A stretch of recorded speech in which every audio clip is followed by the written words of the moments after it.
Gandalf the Wizard, you beardy Maybe I could be on Geordie Shore. If you're having your dinner, you definitely say, "How are you, pet? Eat your tea."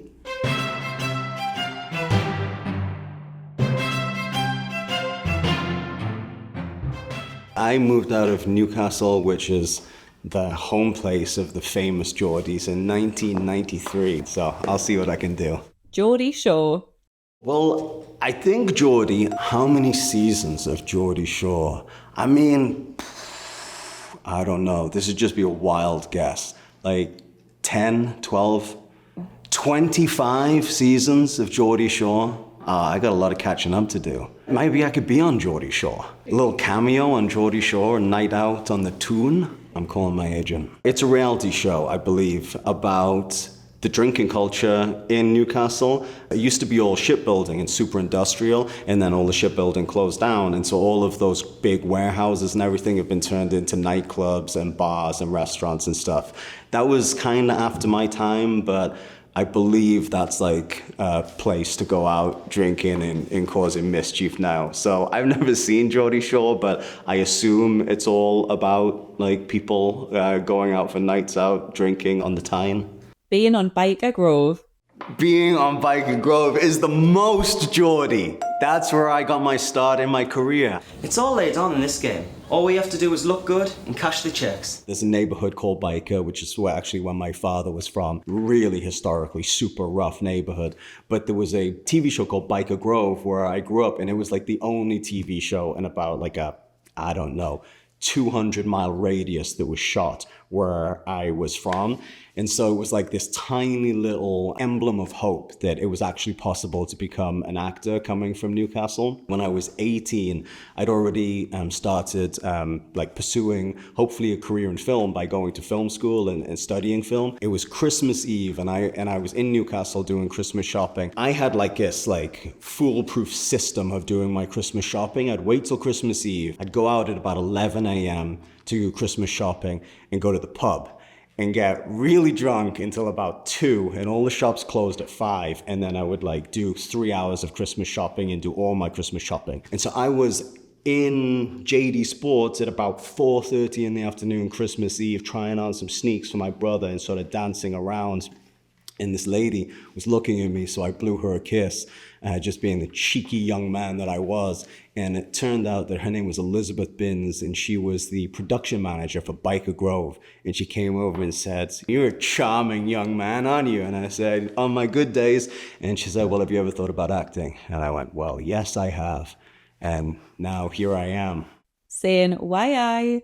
Saying why I is very Geordie. Why I is sort of a general agreement, but usually for something that you're very excited about. So if you're like, you want to go to the football, you'd be like, "Why I, man?" Of course I do. You hear why I at least 100 times a day if you're in Newcastle. Favorite Geordie saying? Ganning down the Tyne is like a big one. I don't know if it's my favorite, but that's the first one that comes to mind. Going down the Tyne to get into some mischief is like a big part of Geordie life. Calling brown ale, brune ale. Brown. I would have said back in the days when I was a Geordie, I would have said brown ale, but brune ale.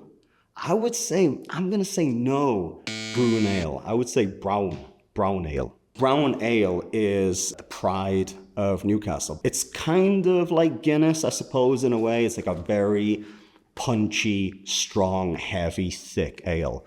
You know, it's like a meal replacement. You definitely, at one point, my dad liked to drink. At one point, he stopped drinking. And he's like, yes, son, I'm not drinking at all anymore. Only brown ale. And you say, have you had dinner, Dad? I say, of course I have. I had 7 brown ales. Calling everyone pet. Calling everyone pet is Geordie. I never really called anyone pet. I left there when I was 13. That's something you sort of grow into in your middle ages and old ages. Definitely like an old man, term of endearment. Being friendly. That's like a little bit of one of them. Geordies are known definitely as the salt of the earth, the most friendly, sort of humble, wholesome, people. But it's like I said It's also a tough city. So, you can run into trouble if if you're out drinking and, you run into someone who's not having a good night. I was working at one point, I had a really long beard. And I was walking through Newcastle. I'd been at a casino playing a poker tournament. I actually won the poker tournament and won £1,500, £2,000 or something like that. I was feeling pretty damn good about myself. And it finished at about 3 o'clock in the morning. And so I decided it was a really nice night. And I decided to walk all the way back to the neighborhood where I was staying, where my brother lived.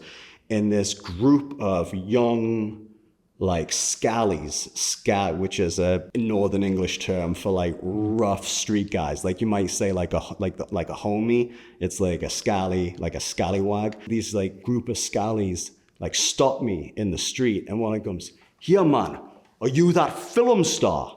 And I went, "Oh, yeah, I am." He said, "I fucking knew it. Gandalf the Wizard, you beardy fucking cunt."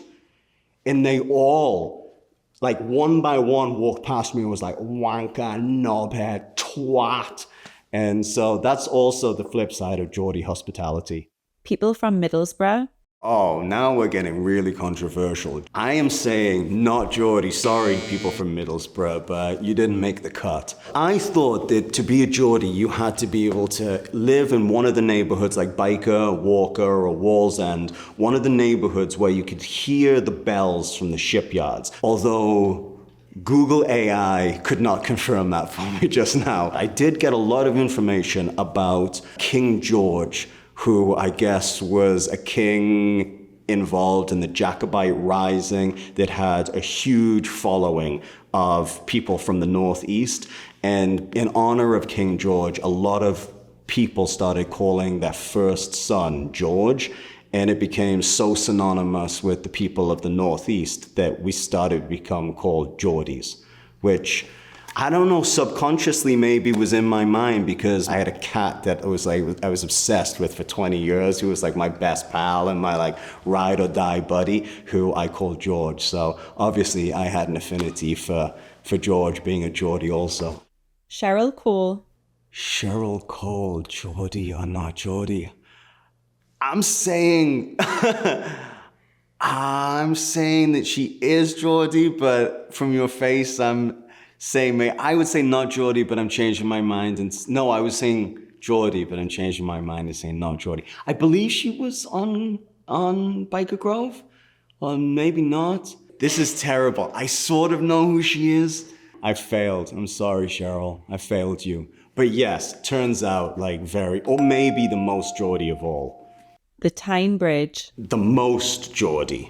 This is the Tyne Bridge here.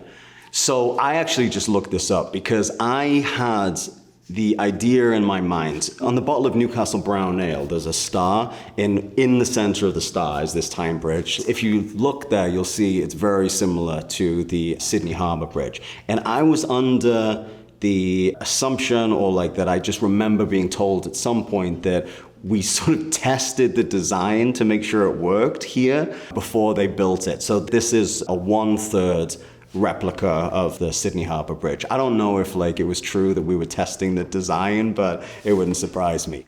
Biker gangs. Ooh, I'm saying, listen, I know that the Hells Angels definitely have a clubhouse in Newcastle, and so based on the fact that the Hells Angels are in Newcastle, I'm saying biker gangs Geordie, but they did not originate. Biker gangs originated in California. I wonder if the biker gangs clubhouse is in Byker. It would make sense, right? If I were running that club, I would insist that it be in Byker.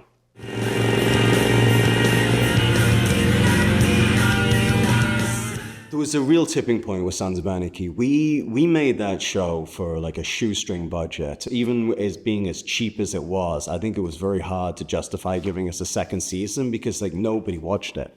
And we just, by the skin of our teeth, got picked up for a second season, and then only just got picked up for a third season. And then streaming was born. And all of a sudden, everybody started watching Sons of Anarchy. And overnight, we went from being this super obscure show to being a huge international hit. It was always important to me. I had taken a little break from acting. I had written a screenplay, and then I had this big stack of scripts to read when I came back from that little hiatus. And there was one script on like that I saw that was thinner than all the rest because all of them were movies, like 120, 130 pages. And this little script was like 45 pages. And I thought, all right, well, I'll start with that one. And read Sons, and it was Sons of Anarchy pilot, and went, oh, I've made such a mistake. Like, because I realized it had been sent to me like 2.5 months ago, 3 months ago or something like that. And I just loved it and thought it was so original and kind of badass and daring and just like obviously an amazing lead character. So I called my agent and said, like, have I like screwed the pooch here? Like, is this like a disaster that I didn't respond? Have they already cast this? And they said, I think they probably have. They like sent it to you 2.5 months ago, you weirdo. Like, why didn't you read it? So they called and they hadn't cast it. I go the next day to the screen test at 9 a.m. at the ICM building, and I don't look at the address because I know where the ICM building is. I go into the ICM building and it's really quiet. The door's locked. So I'm like, wow, they're really like not running this office right now. At this point, I'm like 15 minutes late because I'm trying to get into this building. And I get into the building and there's literally nobody there. And the security guard kind of like runs up and he's like, yo, bro, what's up? Like, I'm sorry, I'm here to audition. He's like, audition? Like, this building's empty. And I mean, no, I'm here at ICM. Like, yeah, ICM moved out of here 2 months ago. They're at a different building. And it was all the way across town. So then I show up like an hour and 15 minutes late to the audition and just go in and do a terrible audition. I'm like literally wet with sweat. I'm like having a nervous breakdown. I totally spooned the audition. And then they took pity on me and gave it to me anyway. Peas pudding. Peas pudding. I don't know if it's Geordie or not, so I'll give it one of those ones, but it's certainly something that I grew up eating.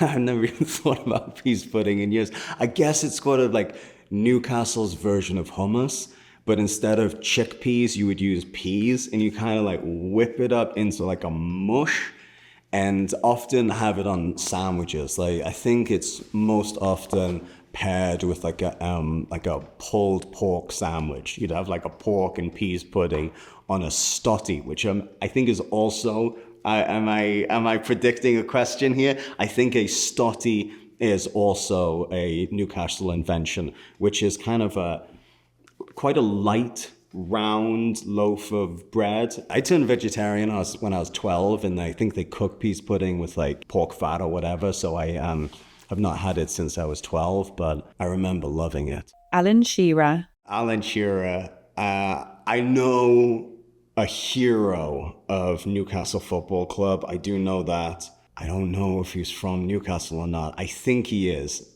This is terrible. I'm going to say yes. This is the least Geordie thing not to know if Alan Shearer was a Geordie or not. Like, this is stripped. I was doing so well, and this is just stripped all my Geordie credentials. Greg's. Greg's.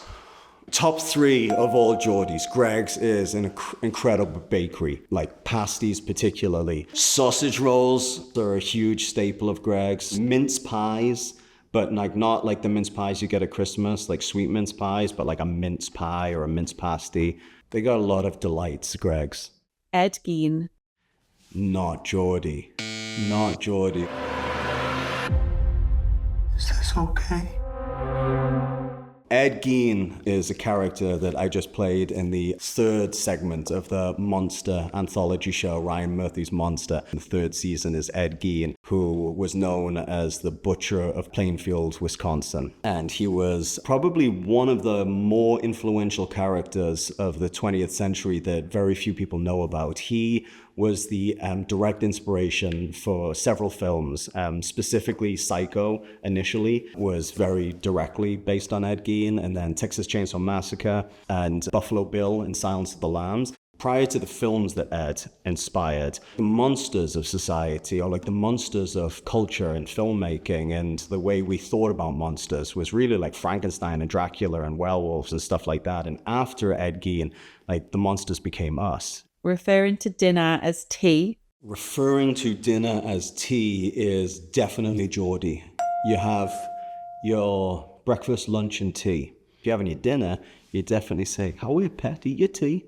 Which is, often confused with like afternoon tea, which is not Geordie. because we're too busy working and being tough to drink like tea and eat cakes and scones. And I don't know if that's true, but I had always believed that the Geordies, the people of the Northeast, invented the tea cake. And there's also something in Newcastle called a biker tea cake, which is if you get lippy with the wrong fella, they will headbutt you and break your nose so your nose looks like a tea cake. And that's a biker tea cake.